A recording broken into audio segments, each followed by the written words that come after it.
E hoje, um choque está acontecendo aqui. Não acontece de cair 2 raios do mesmo lugar, mas hoje aconteceu de estar 2 Eberts no mesmo lugar. Pastor Ebert Andrade entrevistando o pastor Ebert Silva. Ele é da Bahia, eu sou aqui do Paraná, e eu tenho certeza que nesse encontro aqui algo maravilhoso vai acontecer. Eu acho que é a mesma coisa que 2 João se encontrar, ou 2 Tiago. Aqui está 2 Ebert. Pastor Ebert, antes de qualquer coisa, gratidão. Meu amigo. Que legal, eu estava ansioso por essa conversa, pastor. Aqui, uma das regras, uma das máximas do podcast é: desliga o filtro. Você pode falar à vontade, não é rádio, não é televisão, é 2 amigos conversando. Inclusive, eu sou muito corrigido pela maneira como eu sento nessa cadeira, porque até metade da conversa eu vou estar jogado nessa cadeira, rotando, porque eu tomo água com gás aqui, mas que você possa desligar o filtro e ficar à vontade. Pastor Ebert, muito obrigado. Acho que a gente vai ter muita coisa boa para conversar aqui durante esse tempo, e que você possa ter liberdade de nos ensinar, de trazer conhecimento e nos edificar no dia de hoje, velho. Muito obrigado mesmo. Vamos lá, pastor Ebert está aqui também. Você pode ver que a mesa está recheada. Hoje não é a nossa pizza, hoje não é a nossa galera aqui de trás de mim. Hoje o pastor Ebert está lançando também aqui pelo Telos Podcast o livro dele, Guia para Pregadores e Iniciantes. Gente, como isso aqui é importante, como isso aqui está em falta, e é sobre isso que nós vamos falar no podcast. Pastor Ebert, fala pra gente. Muito boa noite, queridos amigos e irmãos em Cristo. Pastor Ebert Andrade, meu xará, satisfação imensa, alegria em poder estar com vocês nessa noite aqui no Telos Podcast. Alegria em saber que essa mensagem que nós vamos transmitir aqui, através dessa entrevista, ela vai chegar a pessoas específicas que estão vivendo propósitos da parte de Deus e que precisam dessa mensagem específica. Então, para mim é uma satisfação. Estamos chegando do estado da Bahia, faz pouquíssimo tempo que nós chegamos aqui no estado do Paraná, para poder servir aos irmãos, servir às igrejas aqui no Paraná. E para nós é uma alegria, são experiências que com certeza estão agregando o nosso ministério, e nós queremos também, hoje, nessa programação, transmitir da parte de Deus conselhos, experiências também vividas na jornada do ministério, que com certeza podem abençoar a vida dos pregadores, né? Líderes, professores de escola bíblica, obreiros, ministros do evangelho. Esse é o nosso objetivo, é cooperar, contribuir com o conhecimento técnico, a experiência vivida e a vida de comunhão, que são 3 pilares que não podem estar desassociados no ministério. É a satisfação, meu amigo, revê-lo, presente de Deus para nós, né? Vamos levar para a Bahia esse presente, um xará, um Ebert, instrumento de Deus. Prazer. Obrigado. Pastor, vamos começar do começo. E aí, quantos anos? Tem família, tem filhos? Mora com o pai e com a mãe ainda? Tô brincando. Mas como é que é isso aí? Conta um pouco dessa história para nós, pastor. Meu amigo, pastor Ebert Andrade, hoje eu tenho 34 anos de idade, bem jovem, embora as pessoas, quando chegam na tribuna, em alguns eventos, as pessoas consideram uma idade um pouquinho mais à frente, né? Talvez pela formação, pela a maneira de conduzir o nosso trabalho, que é pregar o evangelho. Mas hoje, por bondade de Deus, nós temos uma família, somos casados. Eu sou casado com minha esposa Jéssica, está no estado da Bahia intercedendo por mim, e sou pai de uma filhinha linda, né? Isabelle. Legal. Popularmente conhecida, acho que no Brasil, por onde eu tenho passado, como Belinha. Eu faço questão de citar o nome dela e o diminutivo, para que as pessoas orem. E é a nossa base, a família é a nossa base, né? Então, nosso pilar principal, além das atribuições devocionais, espirituais que a gente tem que cumprir, nosso compromisso com Deus, a nossa família é a nossa base, né? Sim. É isso. Na verdade, a família ela é a principal escola do pregador. É ali, se você tiver nota ruim ali, velho, você tem nota ruim em tudo, né? Tudo. Então, a família, sem dúvida, ela sempre vai ser a base do pregador, né? Ela vai ser a autenticação da mensagem. Ela é o carimbo da mensagem do pregador, né? Se não tem o carimbo, sem chance, né? Sem chance. A mensagem não é válida. Pastorzão, como como foi? Nasceu em berço evangélico ou não? Berço evangélico é um termo, né? O pessoal até brinca, né? Mas e aí, nasceu no lar cristão, família cristã? Não? Sempre foi pregador? Como é que é essa história aí? Bom, meu amigo, a minha jornada é uma jornada interessante porque eu costumo dizer que todas as atribuições de uma vida autêntica, de um ministério autêntico, nós podemos tomar. Na minha história, a gente pode aqui discorrer, os irmãos vão perceber que todos os atributos de uma chamada verdadeira, Deus nos deu ao longo da nossa história. Primeiro, eu nasci na capital do estado da Bahia, Salvador, e nasci em lar cristã. Meu pai já era ministro do Evangelho, minha mãe já era responsável. Lá na Bahia a gente chama de ciclo de oração, né? Em todo o Brasil a gente tem o ciclo de oração. Minha mãe dirigente de ciclo de oração, meu pai como ministro da palavra, na região suburbana da capital, Salvador. E eu cresci vendo meu pai pregando a palavra, né? Acho que não tem escola melhor do que o lar. Você acabou de mencionar agora que a família é a principal escola de um pregador. Então eu cresci vendo meu pai expulsando demônios, orando por enfermos, as curas ocorriam ali e os testemunhos viam em seguida. Também os milagres de provisão, Deus operou muita coisa através da vida do meu pai e da minha mãe. Então nós temos uma escola. Então, primeiro, objetivamente, eu nasci num lar cristão, sou de formação cristã, aprendi muito com meu pai e com minha mãe, mas até os meus 9 anos de idade eu não tinha ideia do que Deus poderia fazer na minha vida. Não tinha ideia do que seria de mim no futuro.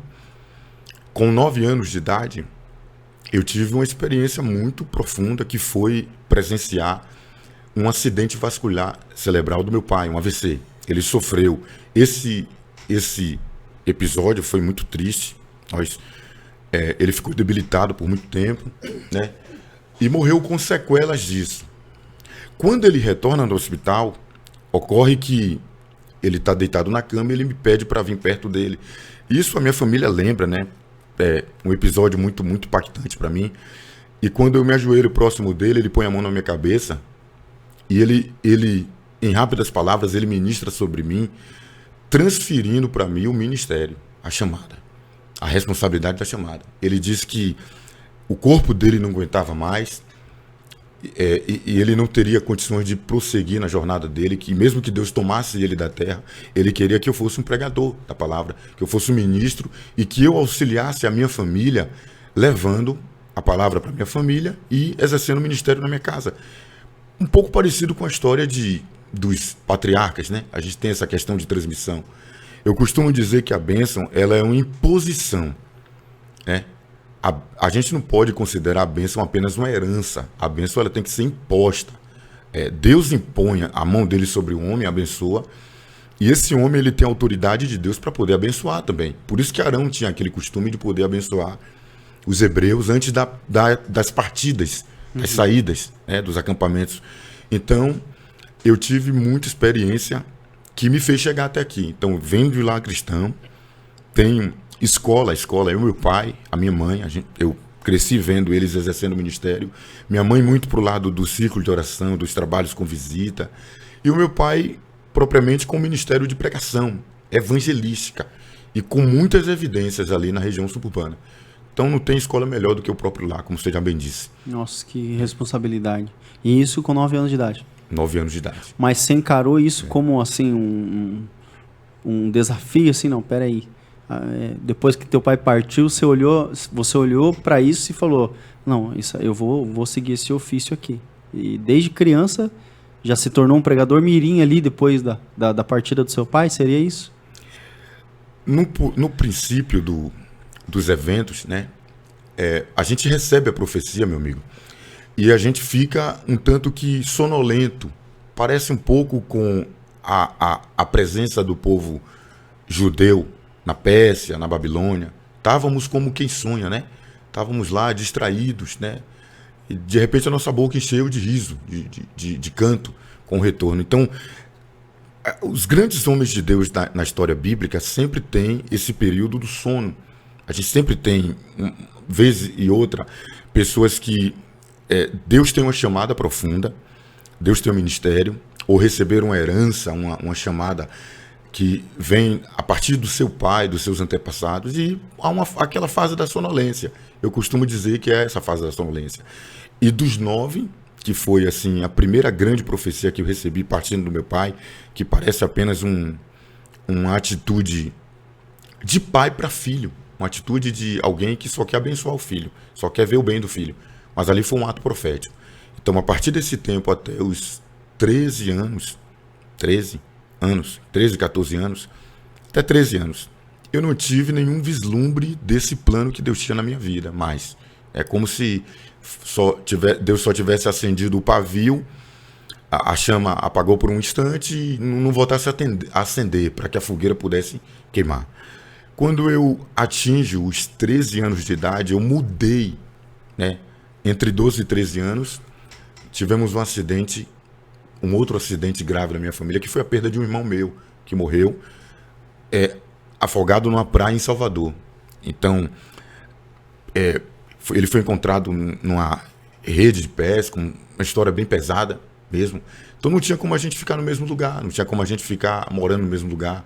Questão de lembrança, questão de estrutura emocional que seria prejudicada. Então nós saímos ali da capital do estado da Bahia e fomos para uns 20 e poucos quilômetros da capital, que é uma cidade na região metropolitana, cidade de Simões Filho, que é onde eu resido, onde eu exerço o ministério pastoral.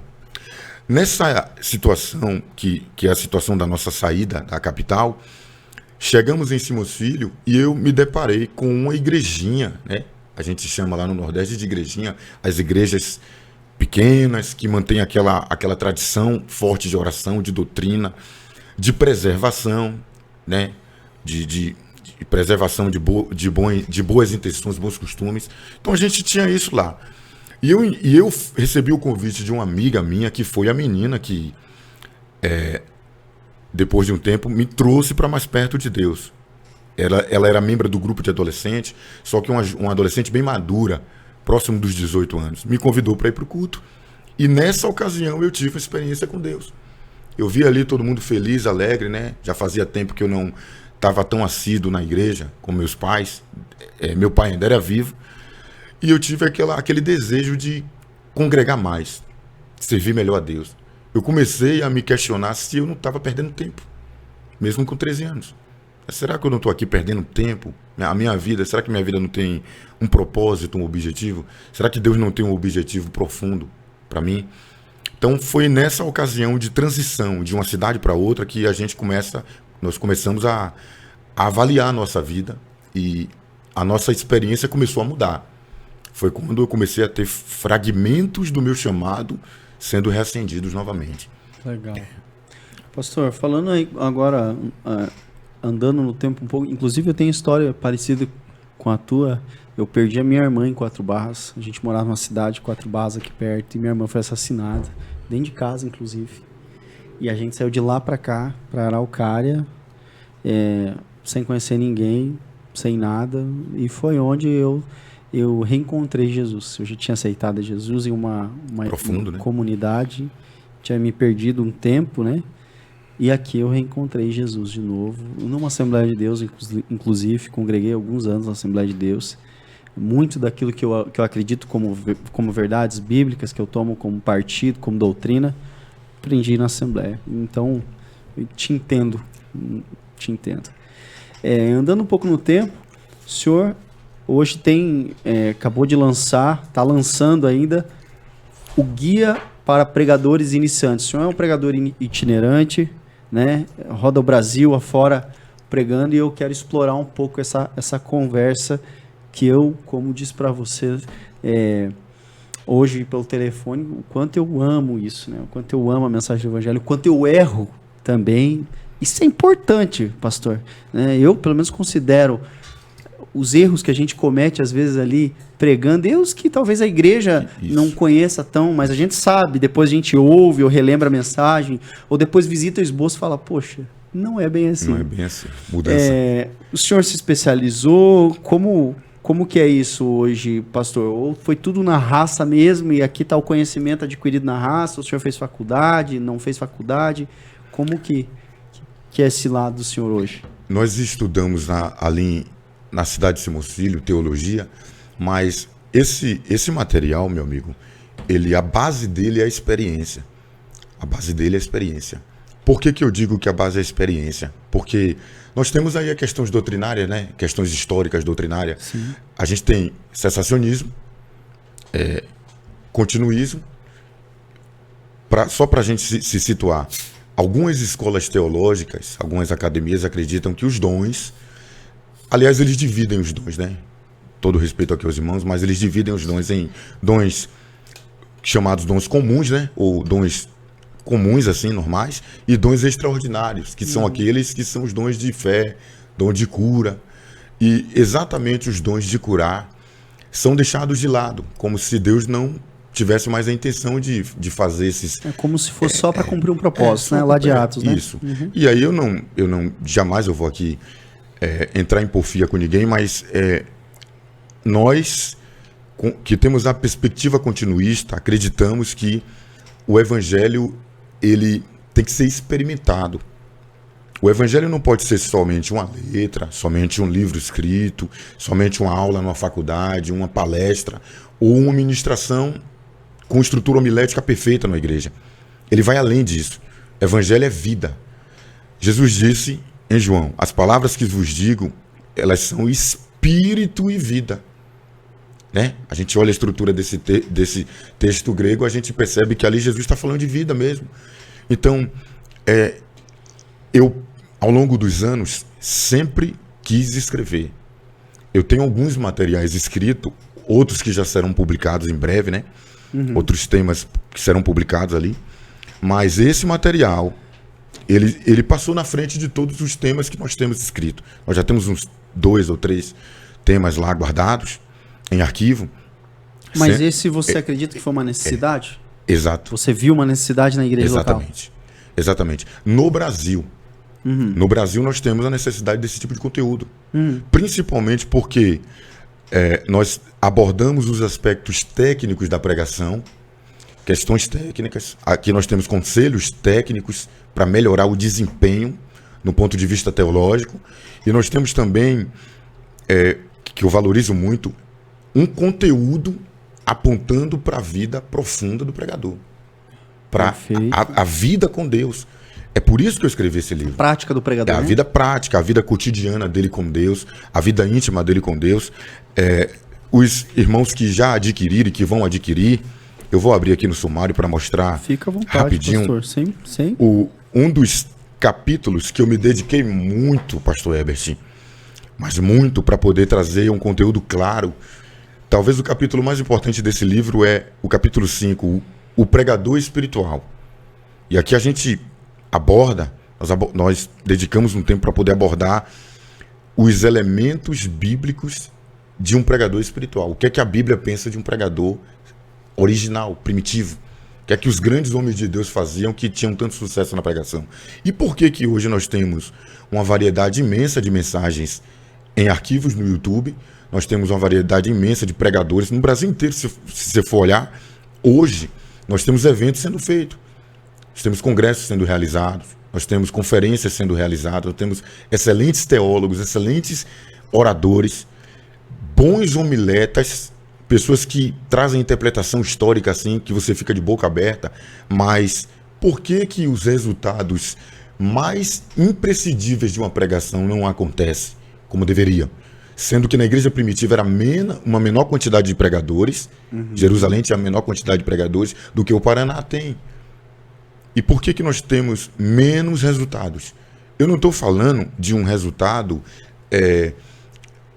um resultado sensitivo, só de um emocionalismo barato que depois passa. Eu estou falando de um resultado que o pastor Oswald Jeffrey Smith, o autor de O Homem que Deus Usa, ele escreveu também O Clamor do Mundo, chamado de Príncipe das Missões.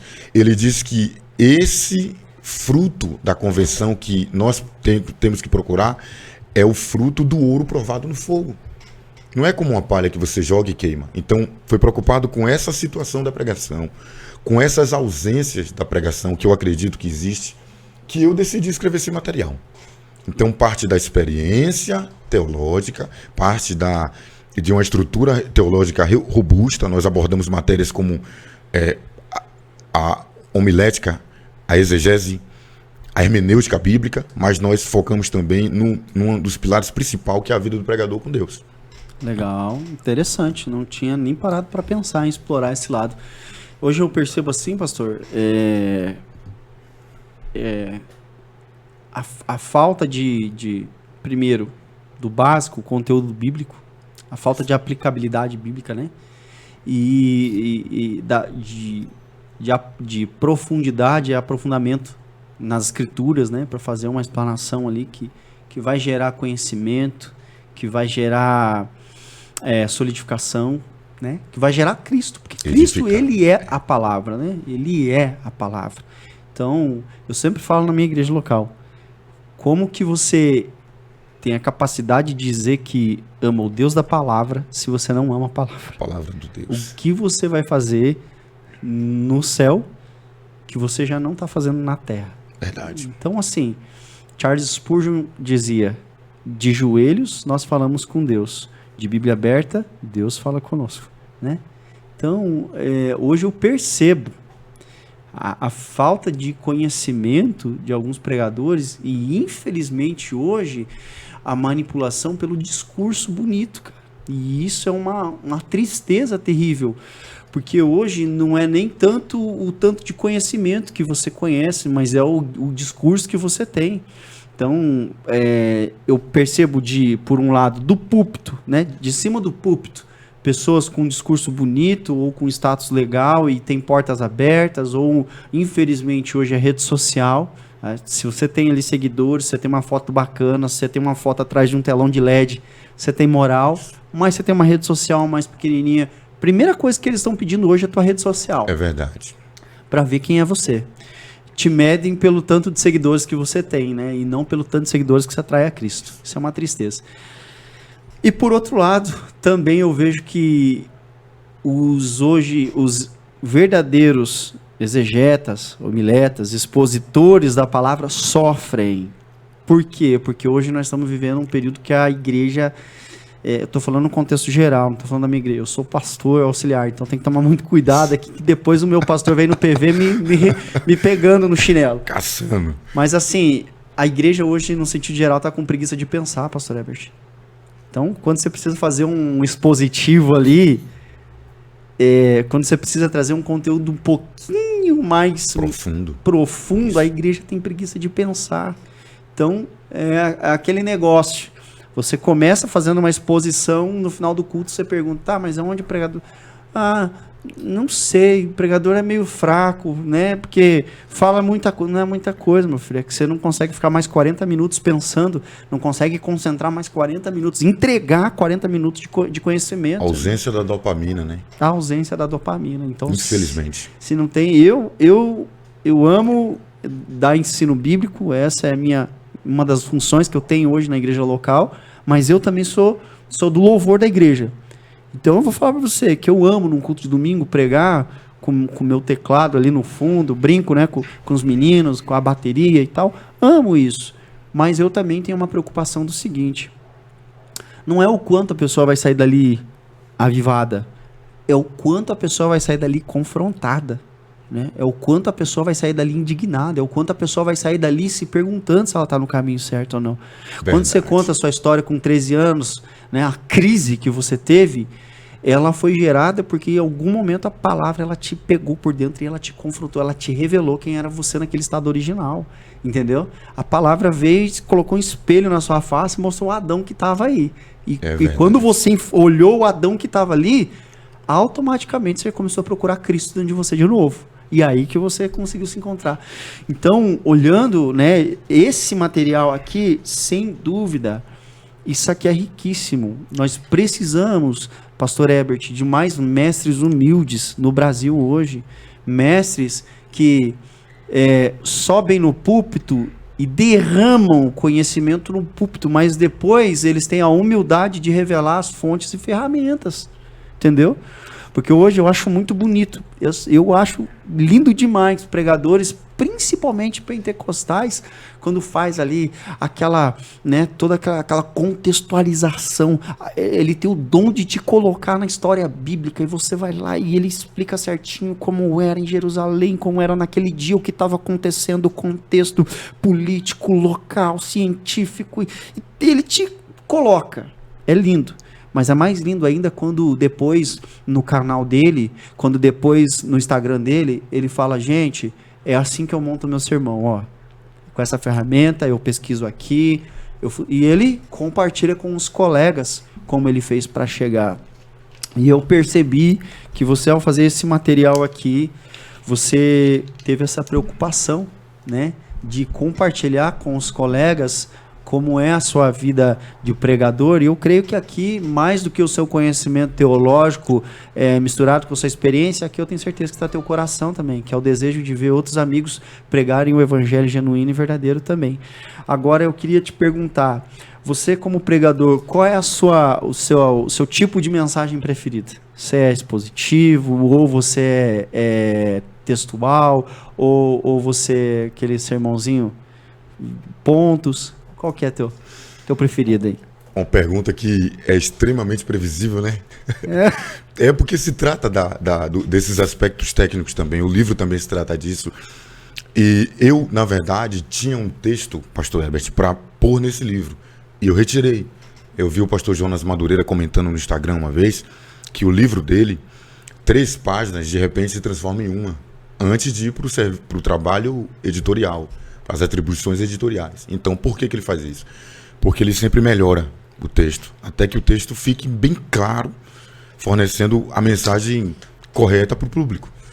No meu caso, eu tirei esse texto, mas eu vou mencionar aqui o que é que eu digo no texto, tá? Parafraseando.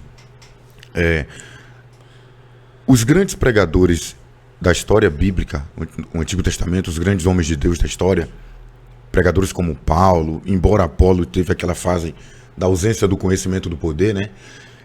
Apolo é incluído nesse bojo também, Pedro, Estevão. Eles, se a gente pudesse pegar o texto bíblico e averiguar qual que era o estilo de pregação deles, o tradicional obviamente vai defender que eles eram expositivo.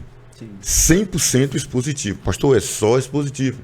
Aí você chega a Pedro, você encontra Pedro no capítulo 2, pregando uma mensagem um pouquinho mais voltado para a temática do que está acontecendo ali. Sim. Embora ele expõe muito bem, né? Que ali o que está acontecendo, o assunto, a temática do momento ali, é na verdade o mesmo tema discorrido pelo profeta Joel no capítulo 2. Então ali é temático, né? Então, qual que foi a minha estratégia na minha história ministerial? Eu disse, bom, eu não vou poder ficar a minha vida inteira focado num estilo temático. Eu também não vou poder me engessar no estilo apenas expositivo. Eu acho que o bom para o pregador é usar elementos que facilite a compreensão do público que está ouvindo ele. Ele vai ser um expositor, ele vai ter momentos que no meio da exposição ele vai ter que fazer uso do recurso do sistema temático, porque isso é bom, isso é construtivo, né? E um bom sermão, ele pode ter um pouco de cada um desses aspectos. Eu sou um pouquinho mais para o lado expositivo quando eu estou ensinando. Eu sou um pouquinho mais para o lado temático quando eu estou ministrando. A depender do evento, a gente analisa e essa estratégia é um direito que o pregador tem. Inclusive, muitos eventos dão tema já, né? Isso, já dão tema, isso. Então, o que é que eu faço? Eu sou um expositor da palavra, mas eu uso elementos de vários modelos de exposição, de pregação bíblica. E funciona muito bem, né? Mas eu me incluo no quadro de pregadores expositivos quando estou, por exemplo, na minha igreja, ministrando uma aula, ministrando uma mensagem que o povo tem essa condição de poder te escutar melhor, entender melhor. Infelizmente, foi o que eu falei agora no início. A plateia está muito focada em uma dopamina ministerial, né? O que acontece antes e o que acontece depois da mensagem, não o que acontece durante. Todo mundo já tem a ideia do sentimento que tem que ter no evento, né? Tem que, como diziam uns lá, né? Tem que quebrar tudo, tem que esquentar, tem que pegar fogo. Então o povo já tem isso. Se não tiver o praia... E se não tiver o praia, não funciona, né? Então o que é que eu faço? Bom, eu vou me fazer de judeu para pregar para o judeu. Eu vou me fazer gentil para pregar para o gentil. Olha a estratégia de Paulo. Eu vou, em cima da sua sensação no culto, eu vou entregar o que Deus está mandando, sem adulterar o meu ministério. Eu não vou jamais diminuir a grandeza da mensagem que Deus me deu, né? Então você quer que a mensagem seja entregue, que você quer receber a mensagem, você vai receber a mensagem, né? Então a gente consegue, com base até na experiência, fazer o povo entender o que Deus está falando através da sua boca, né? Porque também existe aquela questão, o público está ali, você não consegue quebrar aquela objeção do povo sempre estar voltado para aquele sentimento de aquela questão sensitiva de estar empolgado. Você não consegue quebrar aquilo com 30 minutos de mensagem, né? Então é bom a gente ter estratégia, mecanismos que o próprio Deus autoriza a gente a usar. Você se faz de judeu para pregar para judeu, você se faz de grego para pregar para grego. Essa é uma seara muito legal que você entrou aí agora. É a questão de... Eu vou falar, mas não é isso que eu quero falar, mas eu vou entregar aqui. De atender a expectativa. Porque assim, você é itinerante, você é no Brasil inteiro. Exemplo, o público do Paraná, especialmente de Curitiba, diz que se você conseguir sacudir o público de Curitiba, meu irmão, lá pra cima você estoura no norte, que nem a gente usa aqui o jargão. Mas você prega em qualquer lugar do Brasil, do mundo, se você conseguir atender a expectativa do público de Curitiba. E isso, inclusive, é uma pesquisa feita há muitos anos. Legal, né? Uma empresa, ela fez todo esse estudo e o que ela fazia? Sempre quando ela ia lançar um produto novo, uma multinacional, ela lançava primeiro em Curitiba. Se o povo de Curitiba aceitasse, você vende com qualquer... Então, é uma pesquisa realizada. E assim, de fato, é muito difícil mesmo. Eu não sei como é a sua experiência. Mas você entra numa seara muito legal, que é a questão de pregar em eventos que você só tem 30 minutos de mensagem. E você precisa quebrar tudo em 30 minutos de mensagem, né? E para os pregadores mais experientes, eles falam que os 3 primeiros minutos ali vão definir como vai ser o resto da tua mensagem. Você já teve momento que você foi pregar a igreja e tá uma glória no louvor e fogo desce e nego roda. E a hora que você pega no microfone, pum! Esfria. Já, meu amigo. E é muito... Aí você prega falando, rapaz, será que eu pequei? O que será que Será que o erro está em mim? Ou no texto, né, que eu escolhi aqui, vamos lá. Faz uma década e meia, na verdade, né? Foi antes da minha filha nascer. Eu estava atendendo uma agenda na região suburbana lá, né, de Salvador, e eu tive a experiência de ser convidado, na ocasião, para pregar no evento da consagração de uma bispa, né? Ela seria consagrada bispa, né? E eu fui sorteado aí para ministrar nesse evento. Eu me lembro que era uma igreja, assim, de muito movimento, muito alegre, né? Parecia aquelas igrejas, né? Tambor, muita coisa, né? E aí eu fui, já estava lá no evento, não tinha como sair, né? Não tinha mais como correr, né? E eu tinha, o texto que Deus me deu foi Isaías 6. Foi por tópico, né? Preferivelmente por tópico, para fazer o povo entender melhor, mas usando o tema, os aspectos da glória de Deus, né? E nós abordamos ali, a glória de Deus, ela se manifesta com a revelação de Deus. Tem que revelar Deus. Sem uma revelação de quem Ele é, ele não é a glória dele no ambiente. 2, a glória de Deus propõe um arrependimento. Toca em você e te obriga a reconhecer que você não está bem. E não é ninguém que te influencia. O próprio Deus faz você é como eu estava falando com um pastor amigo meu aqui em Curitiba, em Araucária, de você virar a banda da laranja. Lembra que tinha aquele costume antigo? Você tá ali chupando a laranja, você vira a banda dela ao avesso. Laranja. Ao avesso, né? Para tirar tudo dela. Então Deus faz isso, né? E aí eu tô lá, alegrão, né? Chegando de carro com um colega meu, fazendo umas anotações posteriores. E quando eu entro na igreja, que eu vejo o fogo, né? Caindo, eu disse, olha, vai ser bom, o povo vai receber a palavra. Era a vigília, uma vigília. Nossa. 4h40 me passaram o microfone. À noite eu ainda tinha um compromisso também na capital. Eu sou da região metropolitana, então eu tinha que ir embora para casa, me descansar, me preparar e voltar para pregar à noite, que era um evento festivo e exigia muito de mim. E aí eu comecei, né, a expor o texto, mostrar a questão de contexto histórico, porque que ele fala de Uzias, quem era Uzias, né, o que foi que fez, que tentou entrar no santuário, que foi barrado, que foi ferido, o que é que a lepra representava, e o povo para fora do galpão, que era um galpão, né, enorme, estava lotado, os meninos vestidos com aquele vestidão branco, né, como eu falei, eu já estava ali, não tinha como ir embora mais, né. Moral da história, foi um fiasco. O comportamento do povo foi um fiasco, mas a estrutura da profecia foi, você assim, entregou aquilo que você tinha que entregar. Isso. Aí eu volto para aquele primeiro comentário inicial que eu fiz. Pastor, o senhor é o quê? Né? Qual que é o teu modelo? O senhor é expositor? Prefere ser um expositor? O expositivo do seu sermão é temático, textual, né? É bibliográfico? Às vezes a gente mistura tudo para fazer o povo entender, ou usa elementos de outros. Todo pregador faz isso. E também tem a questão que é o seguinte, você precisa sentir o ambiente que você está. Então, às vezes você vai preparado, você prepara um sermão e de repente não é nenhuma coisa assim, pastor Herbert. Eu acho que é muito interessante a gente deixar claro que tem coisas que são espirituais de direção do Espírito Santo ali, e é uma coisa ali que Deus na hora direciona e tudo bem, tranquilo, você discerne, mas tem coisa que não é espiritual, cara, tem coisa que você tá ali e você, por exemplo, eu sou pregador de igreja local, eu não saio pregar fora, entende? Não sei o que acontece, né?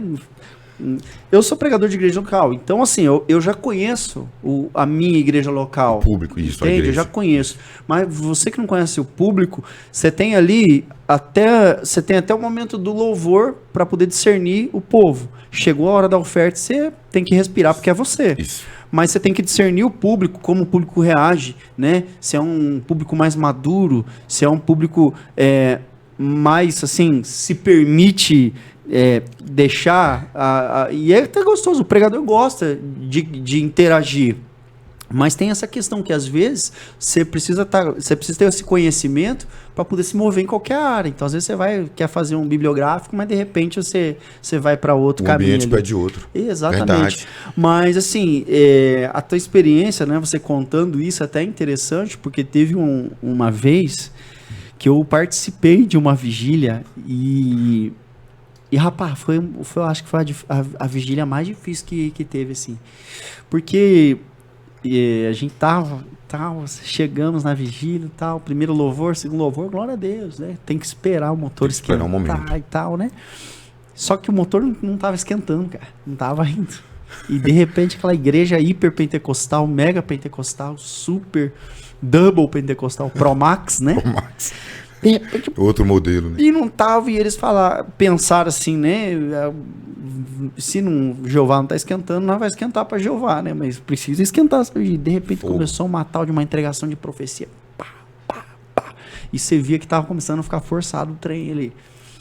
E até aí tudo bem. E tá ali meu pastor, assim, um homem sisudo. Novo, porém sisudo. E ele ali comigo. De repente ele olhou assim e falou: rapaz, isso aí não dá pé para mim não.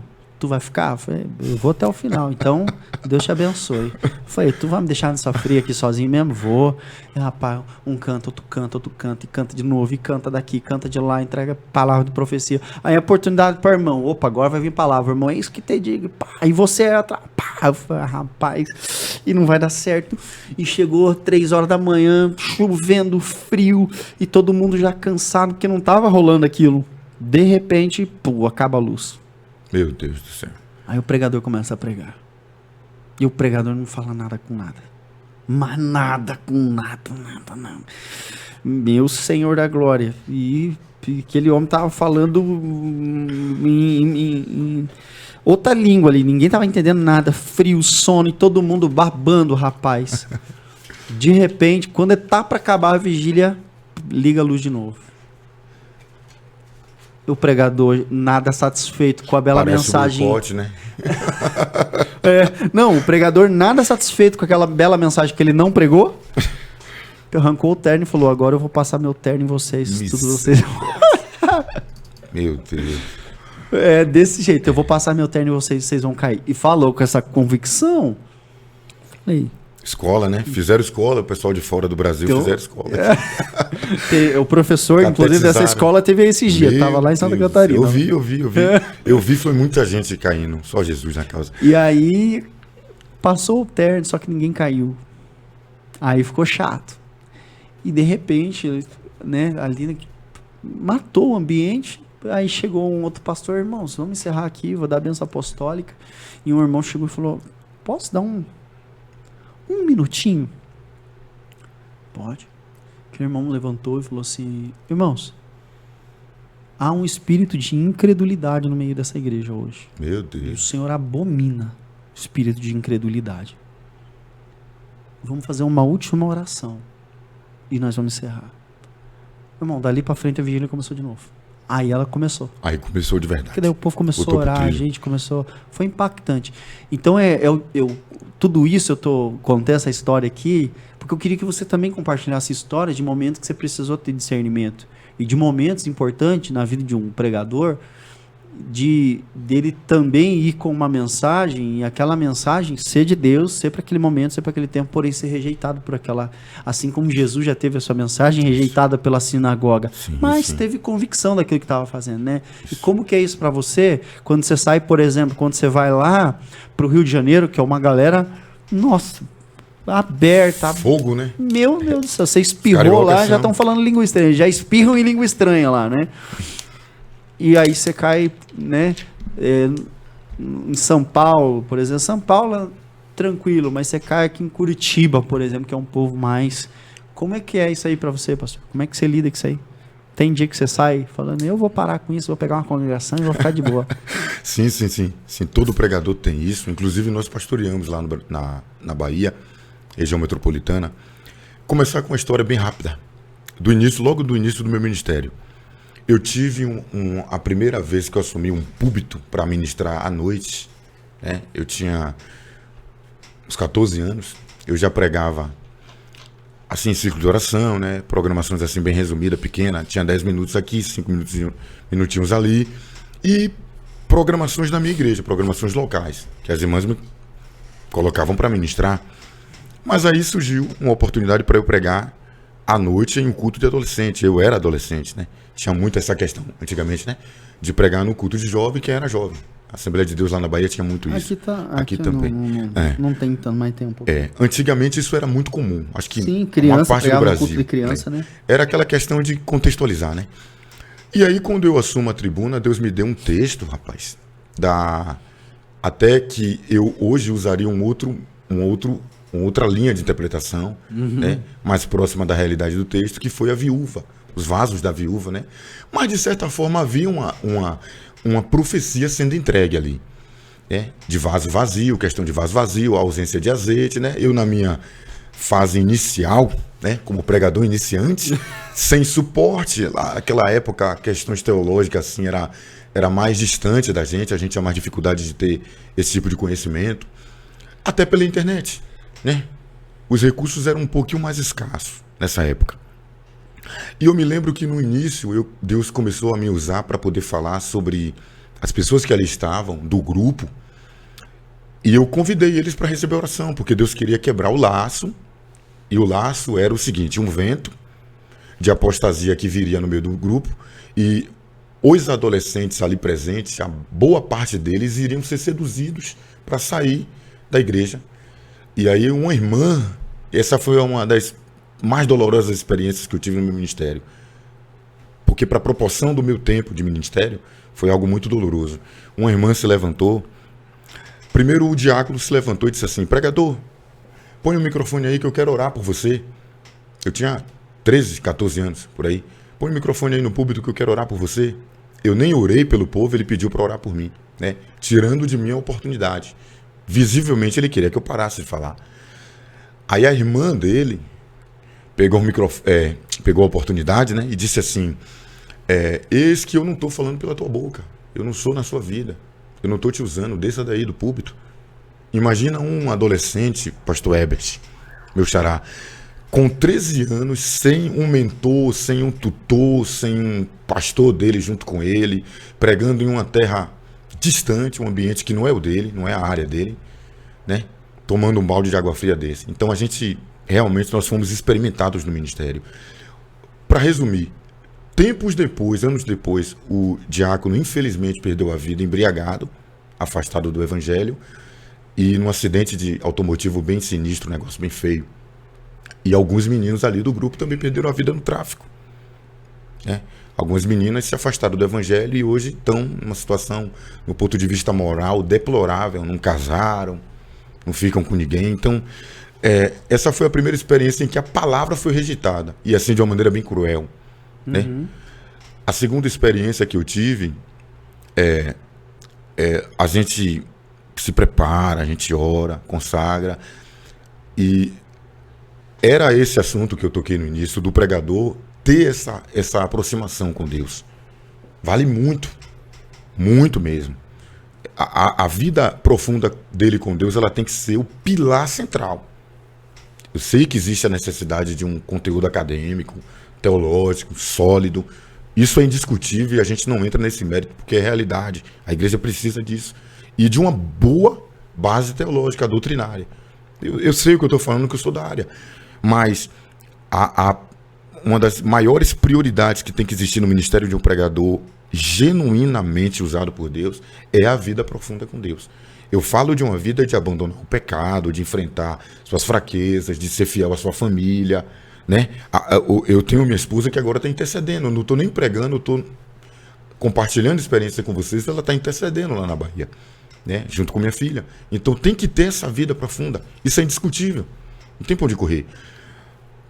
Eu fui ministrar numa igreja ali perto do meu bairro e eu tive uma experiência muito que me mexeu muito comigo. A igreja estava enfrentando uma crise, o pastor não estava bem, né? Uma irmã, esposa do pastor, tinha acabado de falecer. Eu não sabia de muita coisa, não. Eu sou muito conhecido lá nessa região. Não sabia de muita coisa que estava acontecendo. E eu queria pregar uma mensagem de avivamento, de poder. Eu vou pregar Joel 2. É culto de missão, né? Eu vou pregar Joel 2 e Deus vai falar, vai ser um negócio lindo. Aí estudei o texto. E de tarde, quando eu estou orando lá no meu quarto, minha filhinha na sala, o Espírito de Deus veio até a mim e falou bem claro assim: você não vai pegar Joel 2. A minha igreja está ferida, está magoada.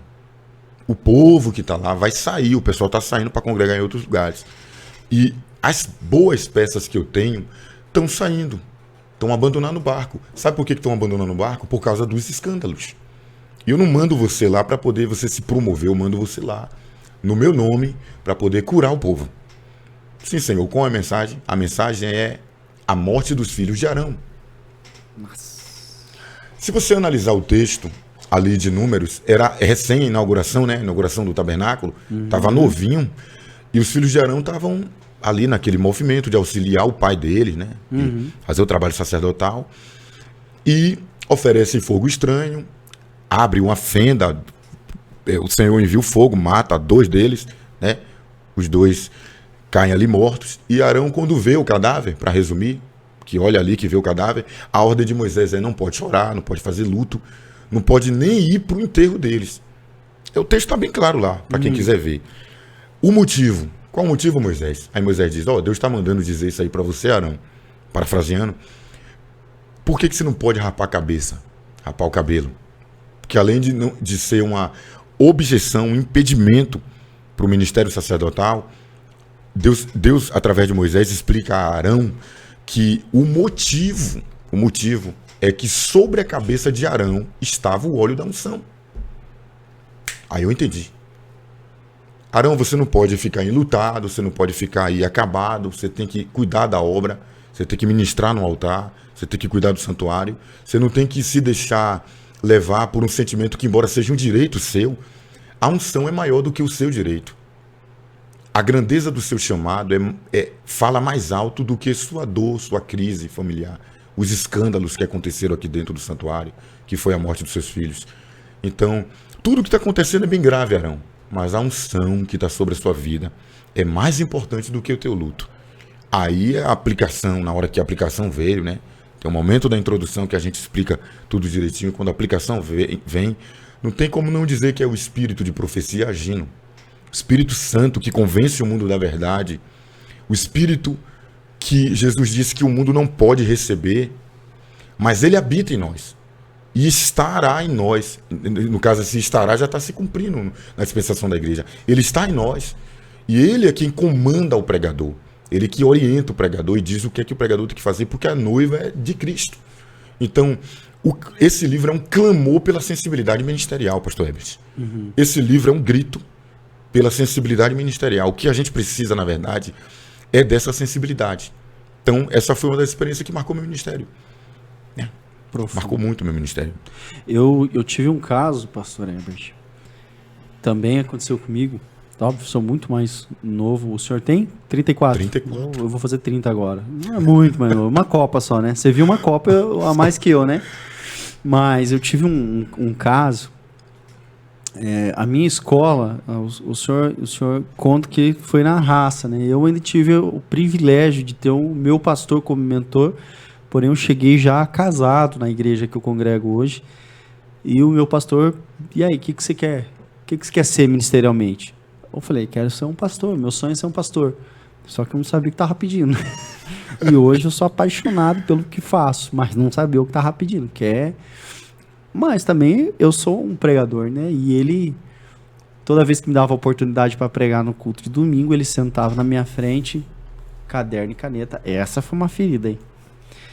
Uma ferida necessária. Necessária. As feridas são necessárias. Fiel é a ferida feita por aquele que ama. Que a palavra ama. do Senhor, em Oséias, se não me engano, a palavra do Senhor diz: vinde, o Senhor nos ferirá e em 3 dias nos sarará, né? Exato. E ele pegava todo o culto. Eu ia ministrar. Segunda-feira me chamava para um café. Deixa eu falar uma coisa com você. De onde você tirou isso aqui? Não, pastor, tá no Bem texto. direto assim? Bem direto. Professor mesmo. Meu Deus. Isso aqui não tá no texto. Olha aqui o que a Bíblia diz. Isso aqui não precisava ser dito. Isso aqui... E sabe que ele sempre finalizou. Timóteo, pregue a palavra. Não precisa contar a história. Rapaz, eu saía daquela conversa desejando nunca mais pregar, mas passava ali uns minutos, a paixão é maior, e eu fui sendo moldado por isso, né? E sendo lapidado, sendo encorajado, e um certo dia eu fui convidado para pregar numa igreja fora, um culto de jovens, e lá vai eu, todo bonito, formoso, dentro da minha capacidade, estudei aquilo que eu conhecia, porque eu não tinha muito conhecimento, né? Preparei meu sermão, chegou na hora, e foi todos os nossos jovens e tal, e a gente pegou a caravana daqui, foi servir a igreja local, e fomos lá servir aquela igreja, e eu com muita alegria, o texto preparado, eu já sabia o jeito que eu ia pregar o sermão, só que chegou na hora, ele sentou, assim, umas 2 cadeiras para trás da fileira, com o celular na mão, cruzou a perna e ficou. Me travou. E eu tava numa igreja fora, e não consegui sair da leitura. Gaguejei pra lá e gaguejei pra cá e não consegui pregar. E eu não sei se ele viu ou não, mas ele levantou e saiu e ficou lá na porta, pra um lado que o meu olho não alcançava. Só que naquela altura do campeonato eu já tava... O estrago já estava feito. Já estava feito. Ali é... Só que acontece, eu ia pregar, acho que sobre Abraão, e eu comecei a falar de Samuel. Porque eu tava extremamente nervoso. E por porque Samuel não ouviu a voz, ouviu a voz do Senhor. E Samuel comparou a voz do Senhor à voz do líder dele, porque geralmente o Senhor vai se revelar na sua liderança. Então toda vez que o Senhor chamava Samuel, não era a voz do Cid Moreira, era a voz de Eli. Então Samuel corria para Eli, porque é natural que naquele ambiente onde os olhos dele alcançavam, é a voz mais próxima.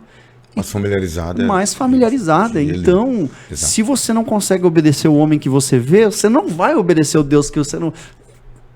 E mais um monte de heresia.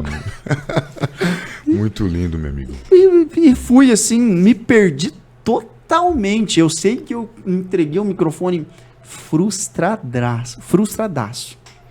Eu sei que eu tava ciente que eu não ia mais ser convidado para pregar naquela igreja.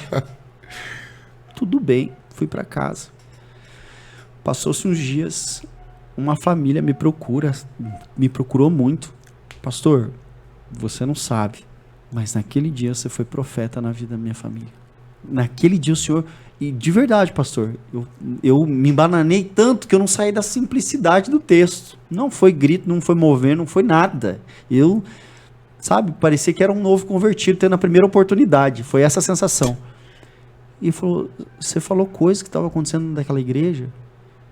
Tanto é que no final da pregação, o pastor daquela igreja pegou no meu ombro aqui assim e falou, filho, você é profeta.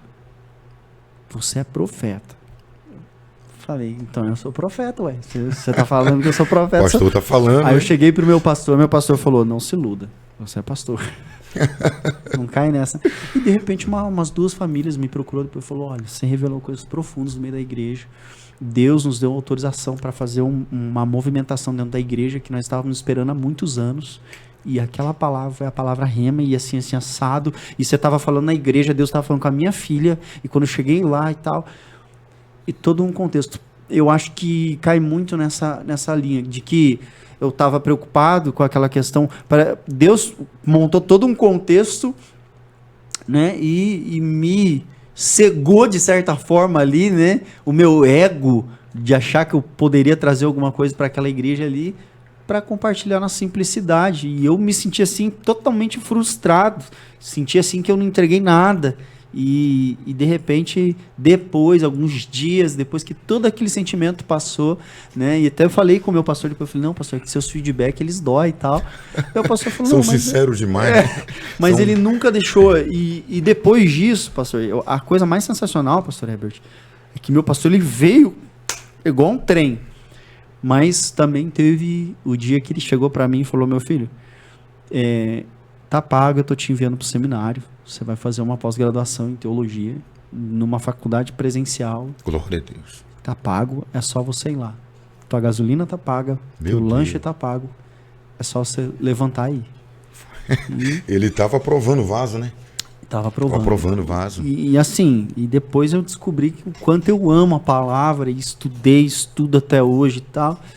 E sempre de vez em quando, ainda hoje, eu não sei como é para você, pastor Herbert, né? Eu até queria saber de você, mas hoje você ainda de vez em quando tem uma questão que você ouve uma mensagem que você pregou, sua mesmo, você fala, rapaz, deveria ter pegado outra rota, né? Não é que tá errado, mas eu acho que não precisava ser desse jeito. Ou tem aí alguma questão de que, não, aqui o Herbert de hoje corrigiria o Herbert do passado. Tem, pastor Herbert? Sem sombra de dúvida, meu amigo. Isso é muito bom. Essa é a beleza do...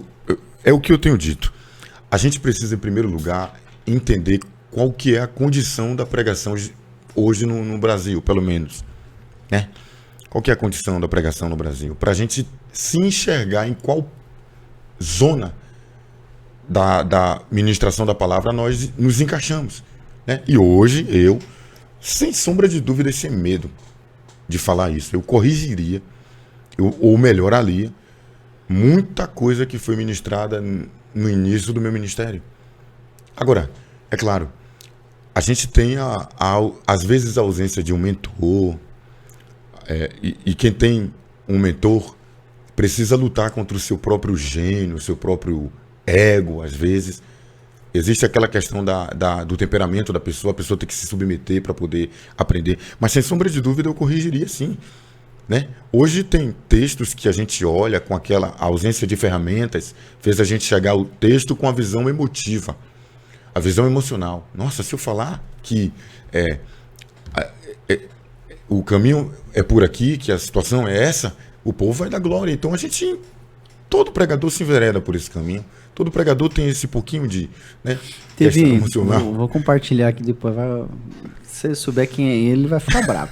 Depois esses dias eu conversava com um amigo que ele também é pregador e tal. E falou: mano, eu tô com um texto aqui ardendo no meu coração. Preciso compartilhar com você. O que você acha? O que você acha? Tá ardendo aqui. Falei: opa, mas tava trabalhando, já era uma altura da noite lá e tal. Cara, fiel até a morte como Uzias. Eu falei assim: pregue pra mim que eu quero ser fiel até a morte como Uzias. Me faça entender. Que negócio. É revelação nova, né? Meu Deus. Falei: pregue pra mim que eu quero ser fiel até a morte. Por favor, me faça entender, me faça sair daqui querendo ser fiel como Uzias até a morte.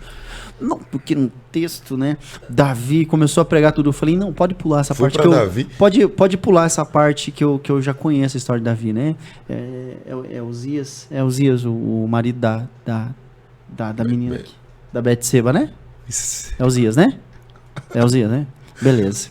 Não, porque veja bem, tal, e Uzias foi lá e se apresentou, Izaz. Eu falei: cara, não. Você tá tentando levar a igreja a entender que o cara deu a esposa dele pra Davi. Que ele foi tão fiel que ele deu a esposa dele pra Davi e voltou pra guerra. Não, mas ele foi fiel, porque o rei mandou ele dormir. Eu falei: meu irmão, num cenário de guerra, imagina que você é um soldado, aí se apresenta pro teu general, seu general manda você ir pra casa e dormir com sua esposa, você vai? Óbvio que você não vai. Os amigos morrendo, pelejando no campo, não tem como. Óbvio que você não vai. Você pode, ali naquele momento pode ser um teste. Você pode ir pra sua casa, o rei pode pedir sua cabeça porque você virou as costas pros companheiros. Você nunca que você vai deitar com sua esposa no meio de uma guerra. Não, porque daí depois mas ele foi beber o correio. Óbvio, tá debaixo de uma ordem. Se o rei mandar ele lá e beber água da privada, ele vai beber água da privada, porque ele é leal à missão que o rei tá dando a ele. Então, indiferente. Mas você tentar falar que ele foi fiel até a morte, você tá querendo falar que ele deu a esposa dele pro rei. Na mão de Davi. E não, aí você tá forçando uma coisa que o texto não aí tá. A famosa ex, né? Ex-exegese. É impor, aí não existe. Exegegue. Como diz o César, além do alcance, né? Ver além do alcance, né? Visão além do alcance. Então, assim, ali óbvio, né? Com toda a liberdade, amigo meu. Então, com toda a liberdade, eu falei: não, eu vou pegar a Bíblia, vou bater na sua cabeça com a Bíblia. Não faz isso com o texto, pelo amor de Deus. Vai lá, lê, veja o contexto histórico, o contexto cultural, leia o texto, veja o comentário bíblico, veja o que grandes pregadores pregam sobre esse texto. Exato. E vê se a tua análise cabe dentro da análise deles, entende? Então tem muito essa questão de o meu anseio de entregar um negócio diferente. Eu não sei o nome dele, mas se eu soubesse até falava aqui, porque aqui é sem filtro, né?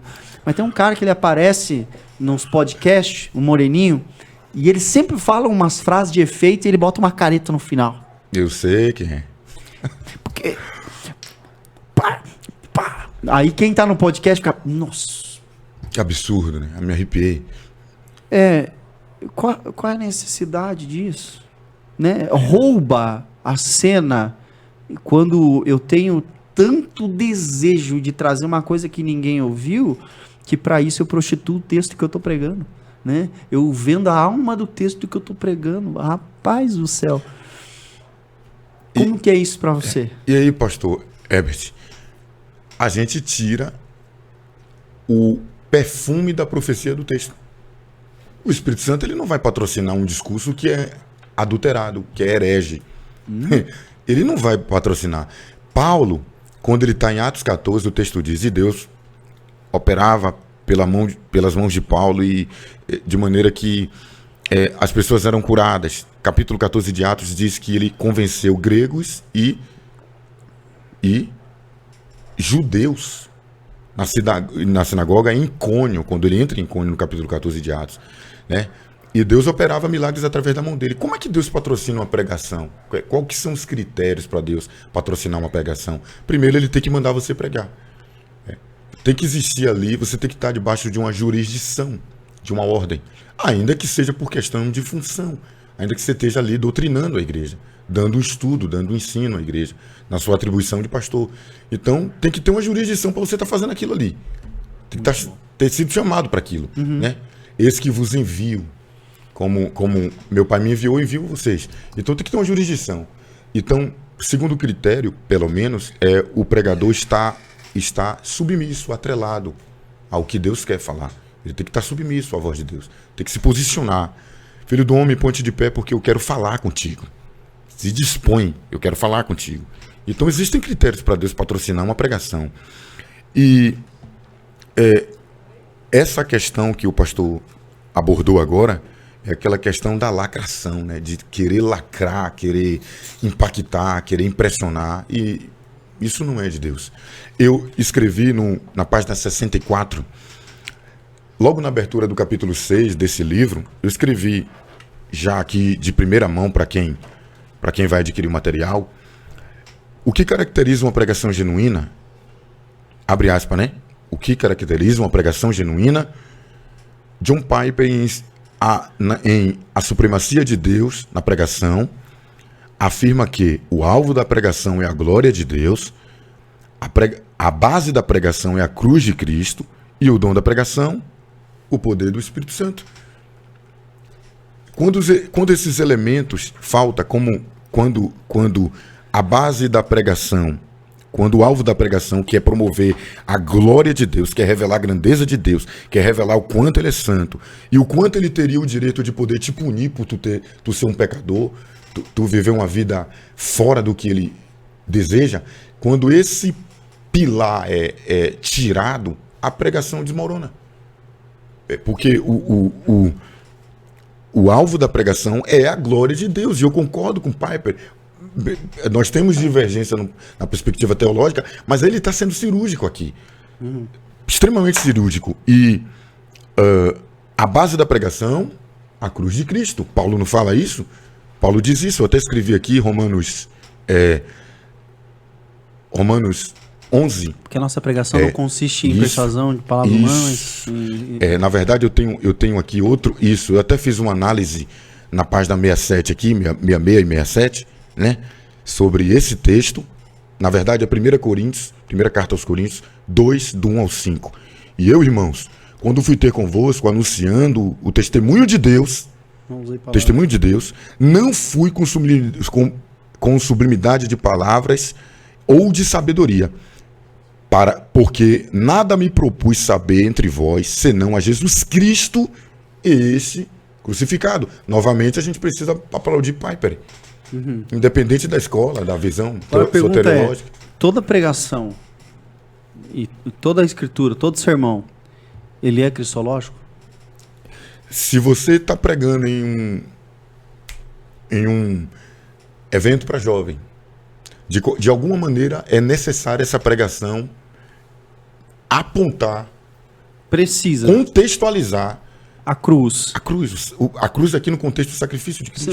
Sim. Mas assim, toda pregação, você como um pregador, todo o texto bíblico consegue levar para essa finalidade ou nem todo? Porque assim, a gente vê muita pregação, muito pregador que 10 passos para isso, 5 passos para aquilo, uma exposição polida. Mas e aí? Todos os textos, já bem direto aqui. Eu, na minha opinião, eu sou muito radical nesse sentido. Chame de radical quem quiser, mas toda a pregação, toda. Você pode falar de qualquer assunto, tem que fazer referência à obra da cruz na vida do indivíduo. Porque senão, como ele disse aqui, a vossa fé não poderia estar apoiada em sabedoria humana. Tem que ter a cruz de Cristo. E Paulo está falando aqui no sentido de trabalho dele, de ministério dele, para que a vossa fé não se apoiasse em palavra de sabedoria humana. Aqui a gente tem, no final ele fala sobre que ele esteve no meio dos coríntios com fraqueza, em temor e em grande temor. Eu fiz uma análise, vou já concluir minha fala, pontuando que ele usa dois vocábulos gregos distintos, embora pareça sinônimo. Ele usa asteneia, que significa falta de força, fraqueza ou debilidade, vocábulo grego, e por último ele usa phobos, essa pronúncia, que significa medo, temor e terror. Então, primeiro, Paulo tinha um sentimento muito claro quanto à missão que ele tinha que fazer. Ele não tratava como simplesmente atender a agenda. Esse que é eu faço isso desde o início do meu ministério. O diferencial é esse.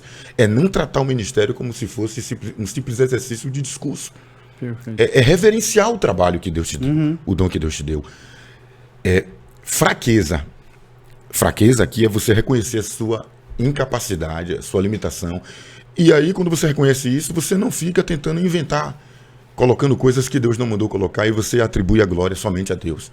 E ele te abençoa com a unção dele. Até porque tem o atributo divino. Pastor Herbert, muito obrigado por esse tempo.